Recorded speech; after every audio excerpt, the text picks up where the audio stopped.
Hey everyone, and welcome back to another collection update here on the Not to Lookin' channel.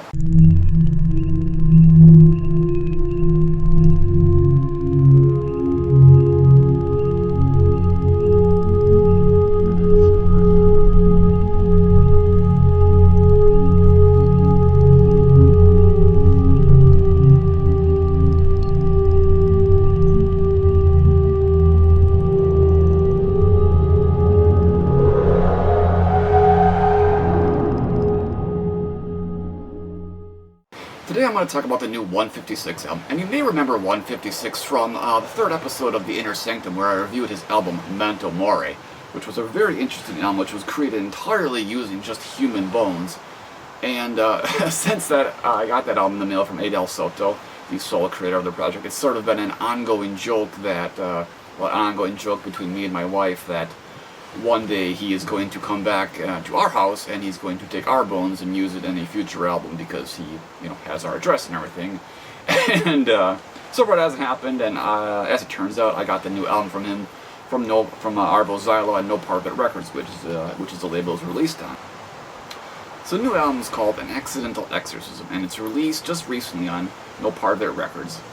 And really, it's a bit of a departure from the earlier record released by Adel Souto and the Memento Mori album. This one is, I guess you could say, more of a lot of repetition and sort of a lot of rhythmic industrial and experimental release. I guess that's probably the best way I could put it. It's purely just an experimental release.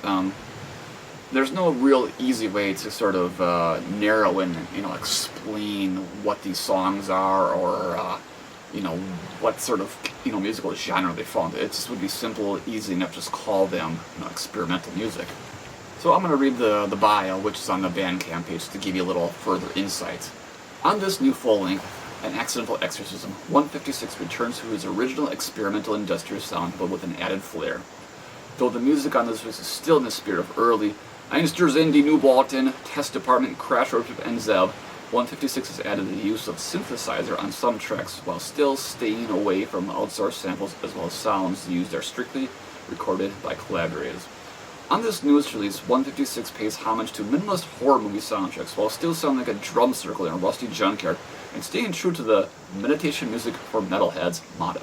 So how to describe this album, man? Well, it's a lot of, like I said, just purely experimental. I would have no idea how to explain this. But the second song, for example, Hearts Divided, you can hear the sounds of like a knife being sharpened while there's sort of a kind of an abrasive soundscape behind it. Or Ode to Pazuzu, there's more of like a rhythmic industrial element with, again, sort of this sort of minimal noise drone placed behind it. Or the Holocene Extinction is more kind of, features a lot of, I always say what sounds to my ears like a lot of field recordings, heavily processed. That's one of the more chiller songs on this recording.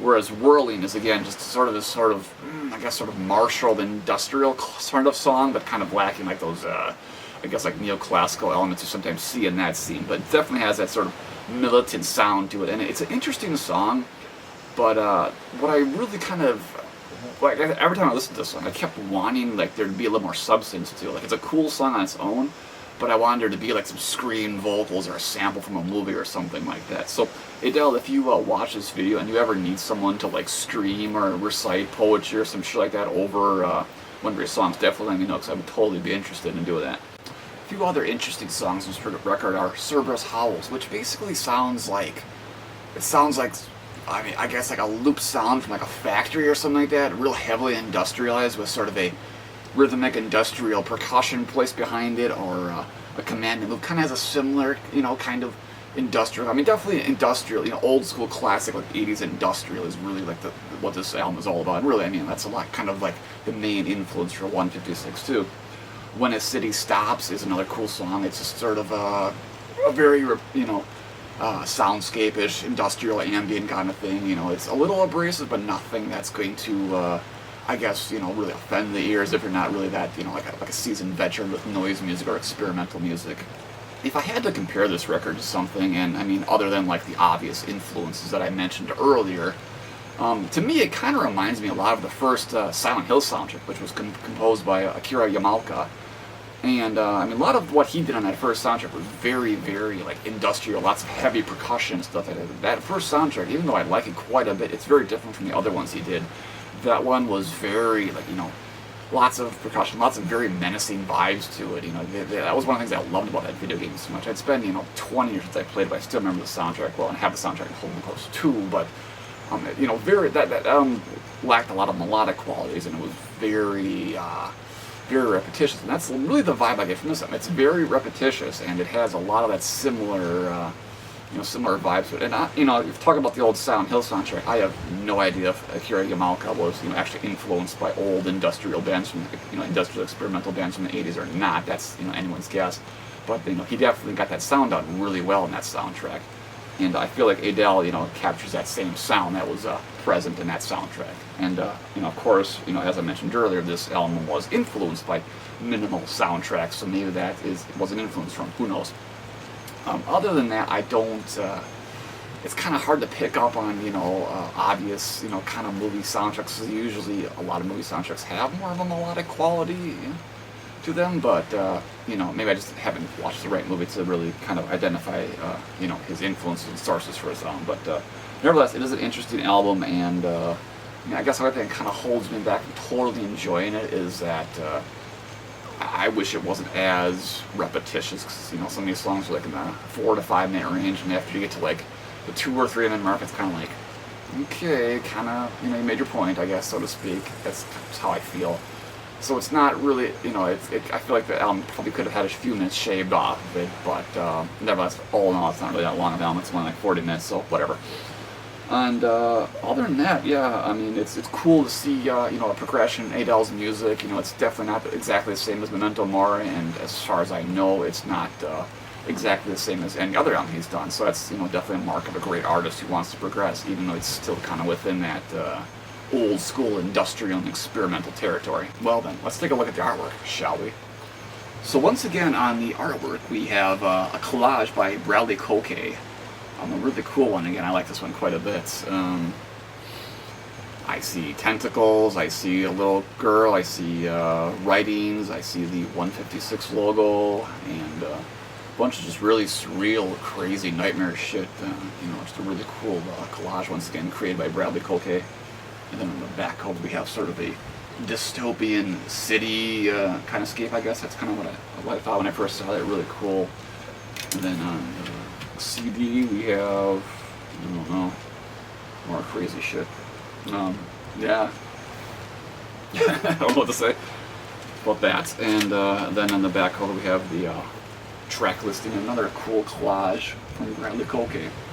And I should also mention that Bradley Koke was an artist from Oregon. He recently lost his whole entire studio in the Oregon wildfires, and No Part of It Records set up a benefit compilation for him to rebuild his studio, which he had for 20 plus years, and he also lost a lot of his personal belongings. And you know, he's one of many people that lost a lot of stuff in those wildfires, and it's, you know, I mean, it's tragic. You know, I can't imagine. Yeah, I could imagine something like that. It's just horrific, you know, to watch something, you know, someplace, your home and, you know, your studio just burn, nothing you can do about it. Anyway, No Part of It Records set up a benefit compilation for him, so if you get a chance, definitely try and throw some money at him. I'm sure it's a cool compilation, and it'll help, you know, benefit for a good cause and get someone back on their feet after such tragedy. Accidental Exorcism is another cool little record from Adel Souto and the 156 Project. Feels like a progression in sound and definitely a step in the right direction, something different, you know.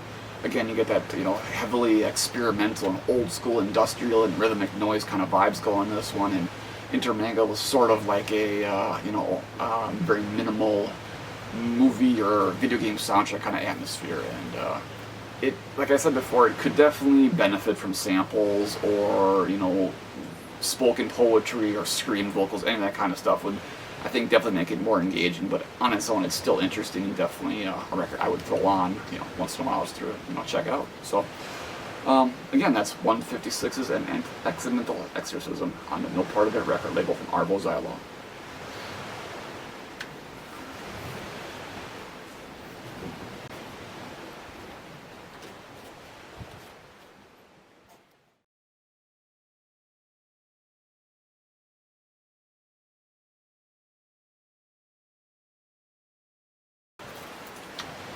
So the album's called An Accidental Exorcism, and I personally hate when I accidentally have an exorcism placed on me. It never feels good, and I mean, I have those demons stricken from me, and I got a priest throwing holy water and chanted at me in Latin. It's really scary. I don't like it when it happens.